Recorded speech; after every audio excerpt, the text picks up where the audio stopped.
Hello friends, तर मी आहे Kajal, community health officer. आणि आज आपण बघणार आहोत की जंतनाशक मोहीम जी आहे ती कशा प्रकारे आम्ही राबवणार आहोत.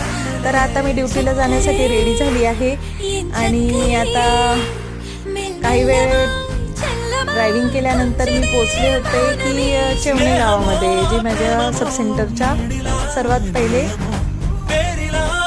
सुरुवातीचंच गाव आहे.